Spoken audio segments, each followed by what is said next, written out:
Hello, World of Tank Blitzers, and hopefully a few future Momrads. I'm Littlefinger, and wanted to do a quick shout out to my Momrad friends. Been missing you guys, been off for 2 weeks on vacation, and now I'm back.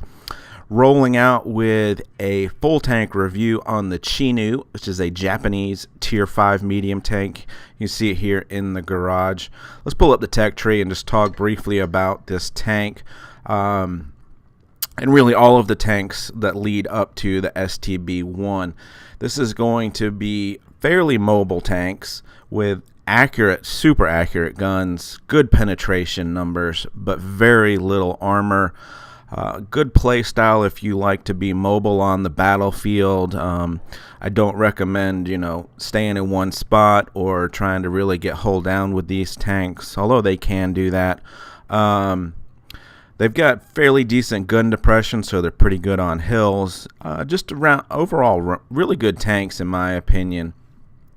Just wanted to pull up my record in this tank here and show you. I've played 171 games, 68% win rate, and what I wanted to point out was battle survived 52%. I'm going to talk about that a little bit later, and average damage there at just over 1100, which is one of my better performing Tier 5 tanks behind the KV-1 and the T1. So, looking at setup here, I am running repair kit, multi-purpose restoration pack, and adrenaline.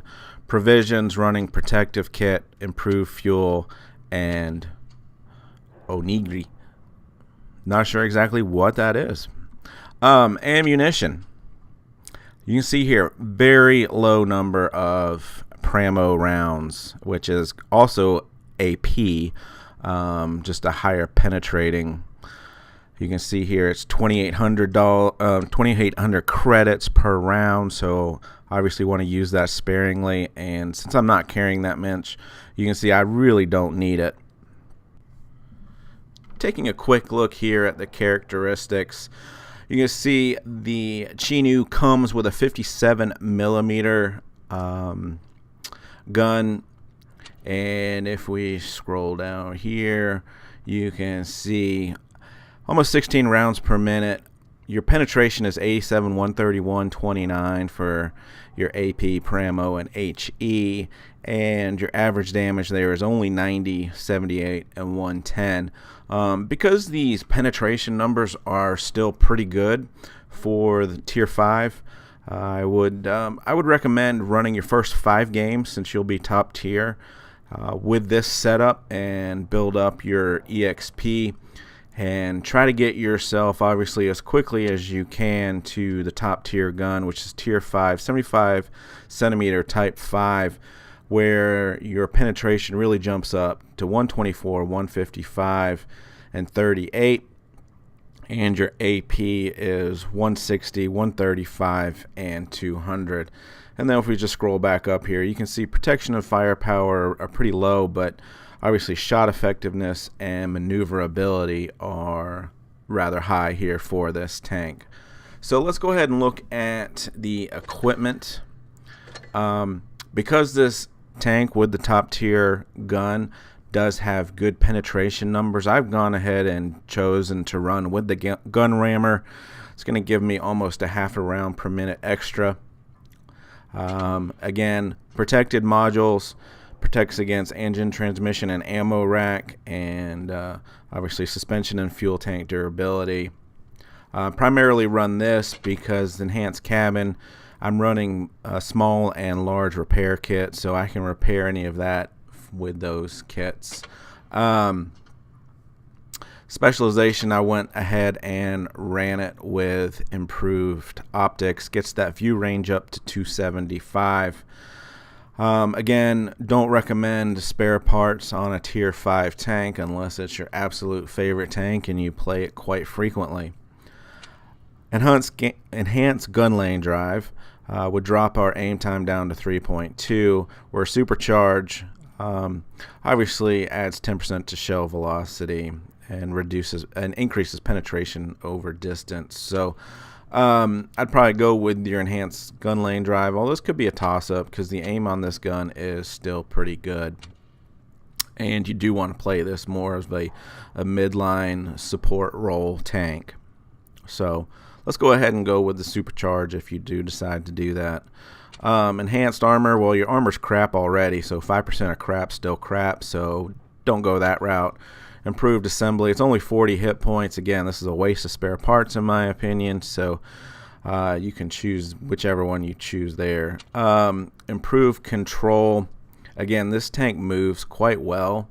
I would probably go with your traverse speed here, improved control, just to get that up a little bit more. Because of the terrain resistance on this tank, you're not going to see much with the increased engine horsepower. It moves up hills quite nicely already. Vertical stabilizer, again, really helps with the aim time. Refined gun helps with our dispersion. You know, this is a toss-up. Both of these are already pretty good on this tank, so you know, again, don't waste your spare parts. Enhanced tracks or a toolbox, could care less. Consumable delivery system and high-end consumables. Obviously, this just depends upon what loadout you're using for your kits, or if you're using adrenaline and a power boost, then choose this one. If you're running with multiple repair kits, then I would choose consumable delivery system. So anyway, let's see how this tank compares to all the rest of the tier 5s. Alright, so pulled up Blitzstar's tank compare, got the Chinu on the left, and most of the tier 5 medium non-premium tanks to the right. You can see here why this tank is quite nice to play. There's a lot of red on all of those other tanks, meaning that the Chinu is better. DPM it's got a slight advantage over all the tanks except for the M7 with 1325. Penetration, again, has got advantage over 3 of those 5 tanks there, and right in line with the Sherman and the T-34, so not much difference there, and they all do approximately 160 damage per shot. Your rate of fire is going to be a little bit above the rest of the tanks outside of the M7, and your reload is also very good. So you can see the gun handling on this, reload, damage penetration, all very good. Shell velocity there, 821 is the highest, so again, no problem shooting this at distance. Aim time, 1.9, only the M7 is a little bit better. Dispersion, best of the class there, and also movement on rotation is also pretty good. One of the things I did notice, a lot of my shots missed when I didn't wait for the full aim time. I don't know if that was just me or bad luck or what, but anyway, moving on to the gun depression there at 10 degrees negative is one of the best there, or yeah, outside of the M4 Sherman at 12%. 15% is fine. You're not going to need much more than that really anywhere. So you can see why this tank rates so well with the gun handling. Moving on to movement and mobility, you can see here our top speed is only 39 kilometers per hour, and that's obviously the slowest of any of these tanks. Our engine horsepower is only 330 horsepower, but if you look down at train resistance of 0.8, 1, and 1.3, by far and away the best when it comes to terrain resistance. So it's going to give you an effective horsepower per ton of 22, which is actually better than all the tanks other than the PZ-34. So what you notice with that is that even though your top speed's only going to be about 39 kilometers per hour, you're not going to have any problems going up hills or anywhere in that regard. So use that to your advantage. Credit coefficient at 130 shows pretty well there. Your view range at 253 is right in line with the rest of the tanks, and your hit points is the highest, but keep in mind this is a paper tank and you cannot afford to trade shots. Hull armor there at 50 and turret armor at 50 is the major downside to this tank. You can see all but the M7 are better. So you're not going to get many bounces from this tank, and I noticed that a lot of the shots did damage to crew. So keep that in mind. Now, moving down, you can see it does fairly well at 56%. Average players over 90 days win rate. Average damage is only at 800. I think, learn to play this tank well, and you can certainly do better than that. But what I wanted to point out, and the reason I mentioned it in the opening setup there, is survival rate of 37 is pretty poor. So you really got to keep that in mind, that it's difficult to stay alive in this tank. So you really have to use that to your advantage when you're playing the tank. Obviously, don't trade shots. You can't be on the front line with this tank. It's just not gonna work. So play a little bit more cautious play style, and be a little bit more cunning with how you get your shots in. So with that, let's see how that can be done with some gameplay.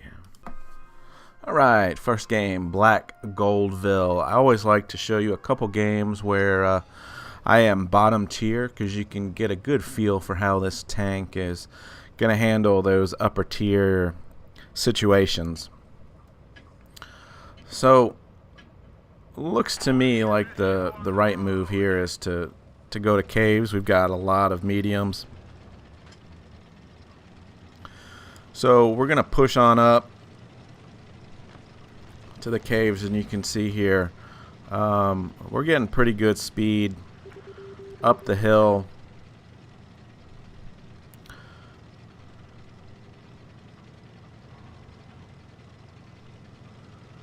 And first sign there that they've gone to base, that they've gone right and they're not around this corner. But we're still going to be a little cautious coming around here, trying to keep this tank in front of me. One of the good ways to effectively manage hit points is to use other tanks as meat shields, so to speak. Let them aim at the tanks in front of you. And so now we've seen that some of them have been spotted. We've lost our first player already. And I'm just going to come over this little line here and get you a glimpse of the accuracy of this gun when it is stationary and you've let it fully aim. We've been spotted, but it's only this leopard now that's got shots on me, so as long as he wasn't facing me, it wasn't an issue. They've got the base cap up over 70 already, but we've got guys moving in, so not too worried about that. And once it gets reset, there's no point in me pushing into the middle. So I'm going to go cautiously.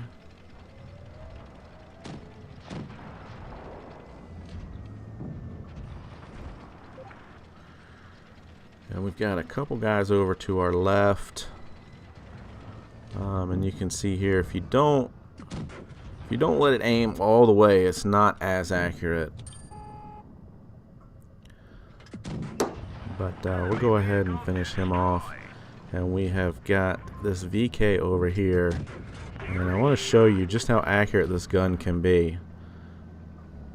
We've got a very small opening there, and we go ahead and get that shot in. Again, small opening, we get another shot in. It's one of the nice things about this tank. And you can see here I've been very cautious not to get myself into trouble. I've still got full hit points.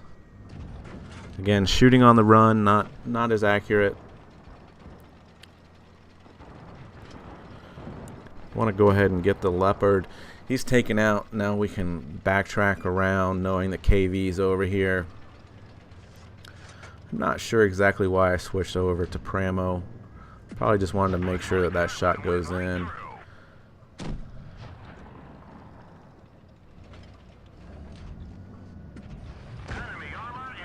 And he took a shot while moving backwards there. I don't know if you noticed that, but not going to have much luck with accuracy if you do that. So do take a shot, and you can see there, and it gets the engine. You're going to find that happens quite frequently with this tank. And somehow we managed to bounce that off the back of the KV. But we get reloaded and finish him off there. And now I've got no problems. Got the hit point advantage. And we'll just move on in and finish this last guy off. So it's a game of managing your hit points, really, with this tank is the key, in my opinion. Accuracy is off the chart. 1489 damage, 3 kills in that game. Alright, next game, Himmelsdorf. This is Supremacy, and again, bottom tier. Tuned up with Momrad Spudweiser here for this game. We've got one that's called that they're going to B, so I'm going to go ahead and go to A. Key with this Supremacy on this map with 4 is to make sure that you grab the first base closest to you, which is B here in this case, and then defend the other bases as much as possible. So being cautious, going the long way around here, but we go ahead and get into A and start capping it. And you can see they're all at C. So we've got A cap now. And we want to push around to the outside and kind of keep them all cordoned into the middle if possible.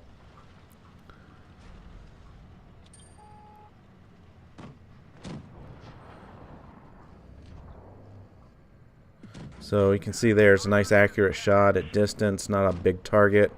Go ahead and get that off. There's a lot of tanks down there, so I wanted to go ahead and get into a little bit better defensive position than always having to stick around that tank car. So you notice there we did get hit in the engine again. We had to repair that. And just barely missed that shot on the Anko. And this is a don't do here. He's lined up. He's sitting there. He was just waiting for me to pull forward. And then I shoot low on the PZ4, don't do any damage. But he looks to be AFK, which I'm not too worried about because you'll see at the end of the game we also had an AFK as well. So it worked out to be fair.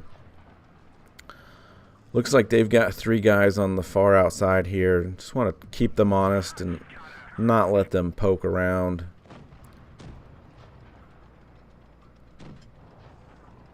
Would love to get this Anko out.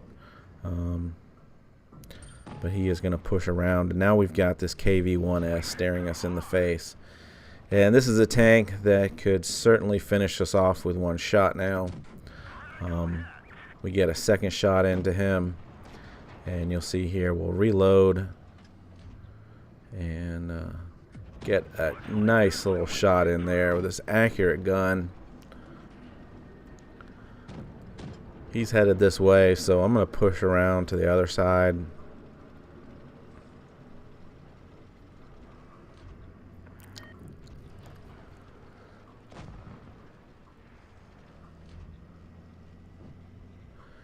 And we get a shot there in the back of the PZ4. I really should have taken out that KV-1S, but I didn't see him until I'd already shot.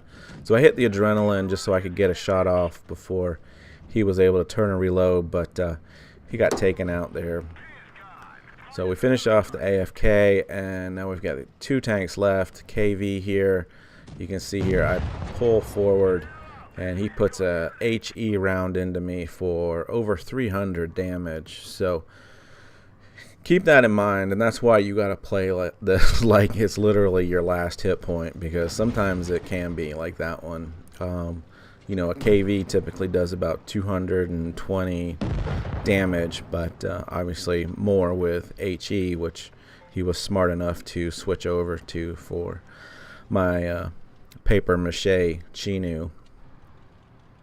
So I'm going to go ahead and let the rest of the team know that we've got an AFK. Stay alive. Let the base caps go up. But Spudweiser is able to get the last kill there. And we end up doing just a hair over 1,600 damage in that game. 1 kill. Level 1 mastery. Alright, Fort Despair, encounter battle. You can see we are top tier. This is where this tank really shines. I'm going to push all the way to the far corner. Got some support behind me.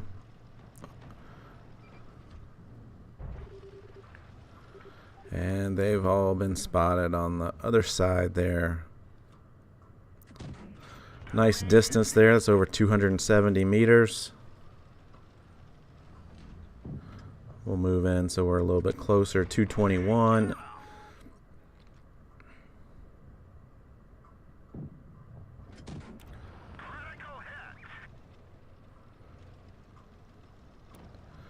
They've all pushed around. Nobody's sitting at the typical camping spot there near their spawn. So we're going to go ahead and push in.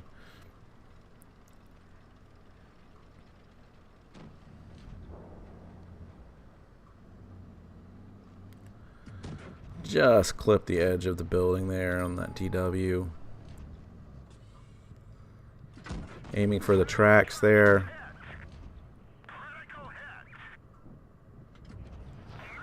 Always good. You can get yourself some more experience points by doing that. If you can track, then you'll get points for anyone else that shoots that tracked tank. Same with spotting. You get extra bonus points for spotting tanks. So, you know, in order to get masteries, a lot of these times you've got to be one of the top spotters on the team, as well as damage quite a few modules, so to speak. So go ahead and finish the DW off here and watch this really nice accurate shot here on the M4 right on the side cheek there.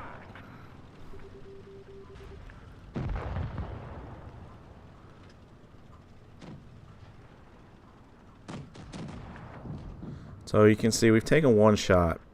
We've done a good job trying to stay out of the heart of the battle, always trying to stay on the edges of it, as well as looking for places that we can stop and get our shots off, but also have cover. I mean, just take this for an example. We get our shot off and then we just back up. He's got no shot on us until we've reloaded, which of course then he misses, so we get a shot off. And we should have a faster reload than he does, so we get 3 shots to his 0. And that was all just because of positioning. If I'd have gone all the way around, he'd have got a shot off on me. But you can't really afford to do that in this tank. So, 2008 on the damage there. We did get a mission, so we ended up with 37,000 credits out of that. But you can see not a lot of help from the team. We did more damage than their entire team combined.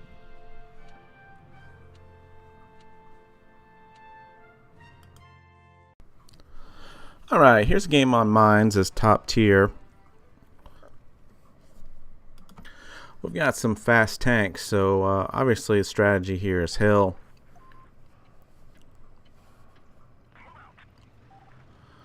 So off we go. There goes the Leo. He's going to get up there, no problem. Stewart's up there, no problem. Now, their only job really should be just to keep these heavies, the DW, the Leo there, from pushing up. So I'm hoping that they are distracted, and you can see there that DW is looking the other way, get a shot in. But the M5 Stuart, by pulling forward there and taking those shots, I mean, it's just a waste. And then you watch this A32 come up. What's he expecting to do here? You've got 3 or 4 tanks aimed at you. And then once you do get up there, you know, you're up against a BDR. What are you going to do? I mean, it just doesn't make any sense to me. So I've traded a couple shots with the DW. That's a COD player, so obviously we know he's a good player. Kind of expected more out of my Storm teammate there to my right, that DW. But you can see the team's folded. We've obviously got one AFK, it looks like. And it's really just the 3 of us left. And the only reason I pulled this game out as an example is you can see here, I knew the situation was pretty much over. They're gonna push over this hill any minute now. They've already got a couple up on top. So what I'm gonna do is I'm just gonna back around and get myself some more time, basically. Get some more hit points out of this. Make this a better game for me, even though we can't win. You can see there we've taken out the Leo. The B1 misses. But I see that BDR drops down. Finish him off. You know, they're closing in fast. There's one where the gun elevation didn't come in handy for me there, but we get another shot off. You know, so we managed to get 4 or 5 shots off that we probably shouldn't have. So it's about 500 or 600 hit points that we managed to farm out of a bad game just because of map awareness. And you can see 2 zeros. I mean, that's pretty pathetic. All right, last game I'm going to show here is on Port Bay. Top tier again. And the interesting thing with this tank that I noticed over the couple days that I've been playing it is that I was top tier maybe 75–80% of the time. I don't know if that has to do with the matchmaking or if it has to do with the time of day or the tank. I'm not really sure, but certainly not going to complain about that. So we're going to push around the river here, staying low.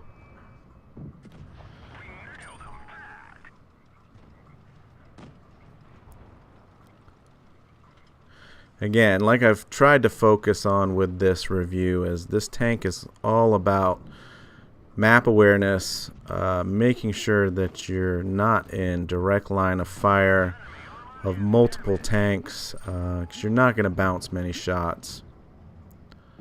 We're going to go ahead and trade that shot there, and you can see ammo damaged. A lot of times when you get shot with this tank, it's going to damage something. So they've pushed around. There's really no safe spot here.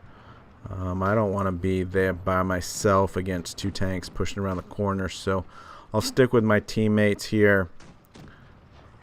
And they look like they have gone in and focused on the B1, which I'm fine with. I'm going to drop some adrenaline just because there's a lot of targets here. Trying to keep my teammate B1 there alive. And we do for the time being anyway. And now you can see one of the things that I really haven't shown too much in this tank is the nice gun depression, 10 degrees here on this hill. Certainly use that to your advantage whenever possible. You see the PZ4 here starts to look at me, so I'm going to move forward behind this rock.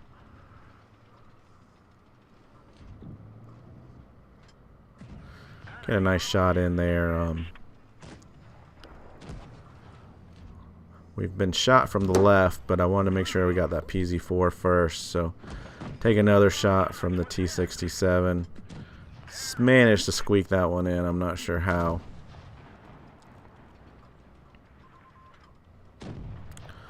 But now 220 hit points. I can take one more shot. And we trade shots there with the Chaffee. No point being a hero. I'm just going to back up, stay alive.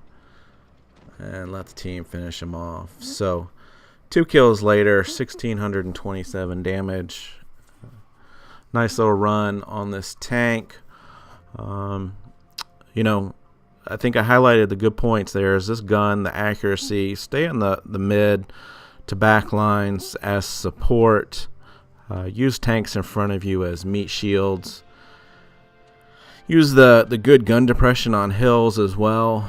And I really didn't see the lack of horsepower being too much of a detriment. Yeah, it's a little bit slower than the rest of the mediums, but it's got pretty good terrain statistics, so you're not going to really feel it that much when you drive it. And of course, don't trade hit points in this tank. This is a paper tank. You cannot, you're not going to bounce very many shots. So use the philosophy that you've got 1 hit point left, and for the beginning of the game, and then you can go ahead and be more aggressive at the end of the game and try to stay alive. So anyway, guys, hope you enjoyed the review. It's good to be back, good to be playing tanks again. As always, stay safe out there. Have fun. This is just a game. And remember, get educated and not fingered. Little finger out.